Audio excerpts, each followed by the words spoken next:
several announcements to make, and most importantly, an update of Punguza Mizigo initiative that we have been carrying out since we launched it in April.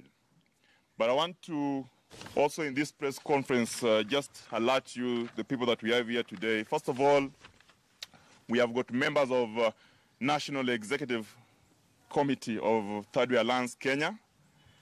We have the members from Kasarani team, led by Mr. Amos Ngata. And then we have members of New Democrats Party that are also here to endorse the initiative today.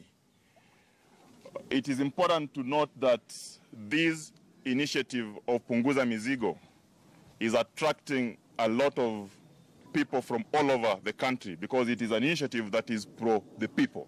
And that's why you see a lot of guys coming together to join us in Punguza Mizigo. I would want to give this opportunity to Dr. Ekuru Aukot, the party leader, who has been leading this initiative together with other party members and Kenyans at large. He will be telling us where we are with the signatures. He will be giving several announcements on way forward, what next, and how far we have gone. But before I invite Dr. Ekuru and other speakers, I would want to make one request.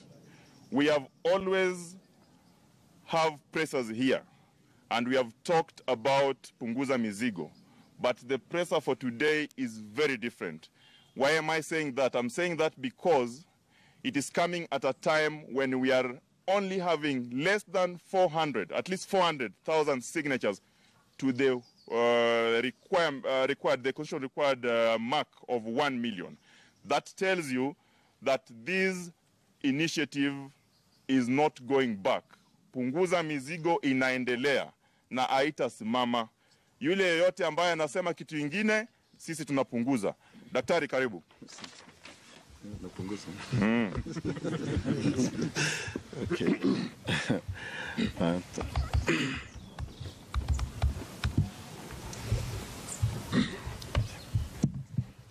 Technology, yeah. What happened?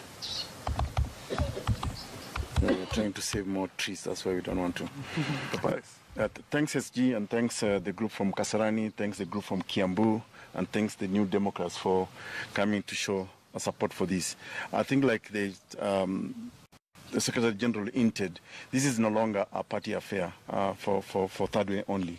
It's about Kenyan. So I'll just proceed to give you an update on the Punguza Mizigo campaign towards amending our Constitution of Kenya 2010. Now, so today we bring to the general public and to you members of the media an update on the Punguza Mizigo campaign as follows. We just want to announce a couple of things. Number one, since we started going round, we now have some enhanced grounds why we must amend the Punguza or amend the Constitution. The signature collection form, which you'll be given shortly, has expanded now from 7 reasons why we want to amend the Constitution to 13, based upon feedback from Kenyans in Nairobi. This is the areas we visited, Nakuru, Kiambu, Samburu, and Isiolo, as well as the online suggestions received at our party headquarters. Kenyans are actually reiterating the earlier reasons that Third Way Alliance Kenya had given, which were about 7. They have now included the following reasons, and if you just allow me, and you will see this in the form, the signature collection form. So it's no longer 7 reasons as you have seen before. Now the reasons are the following. They are saying address over-representation and reduce number of members of parliament from current 416 to only 147. So let me just explain here. We have actually dropped the idea of 94 for the Senate because Kenyans were even suggesting let's abolish the Senate. But because we explained to them the importance of the Senate as a check on the National Executive, then the compromise seems to be let the National Assembly be a maximum of 100 MPs, but the Senate be only 47 from all the 47 countries. So now the figure has dropped from 194, which we had earlier on proposed to you, to 147. And as I said, this is based upon feedback that we received from Kenyans in Nairobi, Nakuru, Kiambu, Samburu, and Isiolo. And we have done this because, as we said earlier, this is really not about Third Way Alliance Kenya. It's not an imposition on the people of Kenya. It's a people's-driven initiative based on the provisions of Article 257 of our Constitution, which is about popular initiative. The second ground you'll see in the new form is reduce the wage bill from current 36.8 billion Kenya shillings to now less than 5 billion per year. This saves taxpayers at least 38.8 billion Kenya shillings, which is money that can actually be redirected to any other projects. Actually, it's money that can address the problem of the teachers, the medical practitioners, and all those people who are complaining about the failure of government to honor their bargaining collective agreements. The third ground you will see in the form is the proposal that we use each of the 47 counties of Kenya as a single constituency unit for purposes of parliamentary elections to Senate and National Assembly. This, therefore, abolishes the current 290 constituencies. The fourth ground there you will see is to end historical gender inequality and ensure that Kenyans elect one man and one woman from each of the 47 counties into the National Assembly, and of course one person from the 47 counties to the Senate, making the total composition of the Parliament of Kenya 147 in total. This therefore abolishes the women representative position, and also it abolishes all the nominated positions.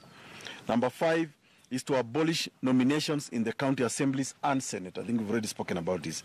Reason number 6 is to elevate Senate to be an upper house with veto powers. This ensures that National Assembly is checked. And Kenyans have given us reasons why this is very important. Number 1, you may recall that during the vetting of cabinet secretaries and permanent secretaries, some parliamentarians actually absconded duty. And therefore I wish there was a upper house that will actually check on that conduct.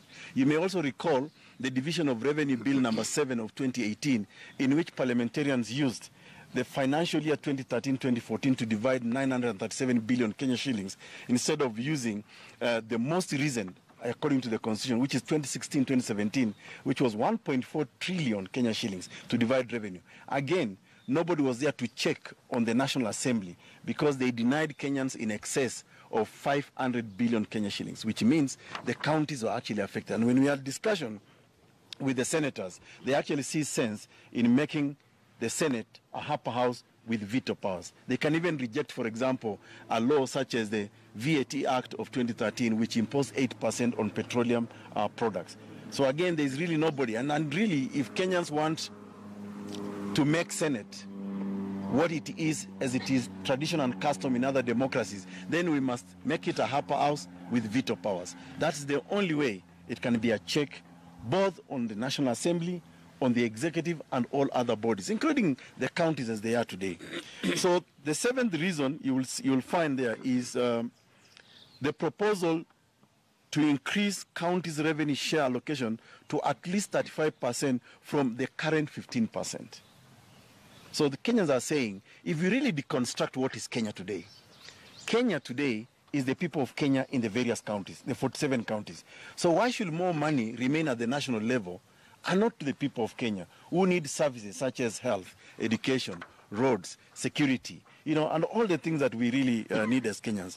The ground number 8 you'll find in the form is the proposal. With this increase of 35% to the counties, we now say, let's now use the ward as the primary unit of development, replacing CDF, hence taking development to the people's doorsteps.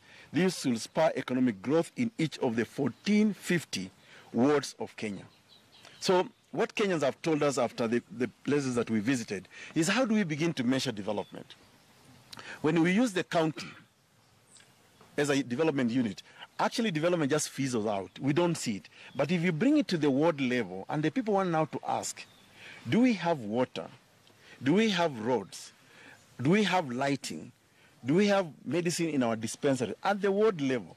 And that is the whole idea of devolving services to each and every part of the Republic of Kenya.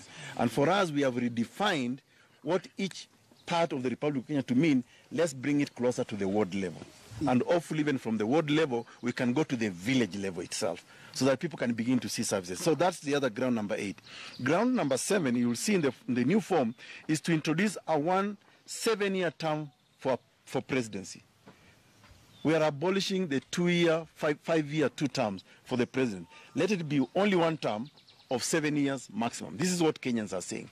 And I think it may also address the problem of some people who are trying to talk about inclusion in expanding, the size of government, so that maybe we can have more accelerated inclusion of many people who want to be presidents or prime ministers. At least serve your 1 term of 7 years, and then if you don't perform, somebody else takes over the mantle. The 10th ground you will see is to stop wastage of public funds and cap salaries of elected leaders to a maximum and consolidated pay of Kenya shilling 500,000 per month for the president, and Kenya shillings maximum 300,000 for members of parliament, all per month. And the Kenyans have told us, if people want to make money, they cannot make that money in the public service. Let them go and make that money in the corporate world, because that's where there is money. To come and serve in the public service should be really service to humanity, service to the general public Kenya. So ukitaka pesa nyingi, nenda ka form your own company, look for tenders, and you'll make money that way. So all elected leaders will not be paid any other allowances. So because allowances on the jobs that you're already being paid salaried. So we are abolishing allowances, and you'll see that in the draft bill, and we'll talk about that very shortly. And we are also suggesting that SRC, the Salaries and Remuneration Commission, to determine salaries of other elected leaders. The 11th ground you'll see in the new form, is to impose a life sentence for culprits convicted of corruption and theft of public funds. No presidential pardon and amnesty will be applicable for those cases. This is, again, what Kenyans are saying, because corruption is part of the reason why there's so much pilferage. We are losing so much money. We are losing development. So why can't the highest law in the land say, how do we deal with these thieves of public money? Let it be a life sentence. In fact, I think Kenyans are even lenient. Some are even suggesting, why not adopt the approach China has adopted? We parade you, we shoot you, and your family actually pays for that bullet. Because that's what happens in other jurisdictions. We must really come up with very severe measures on how to stop theft of public money. The 12th reason is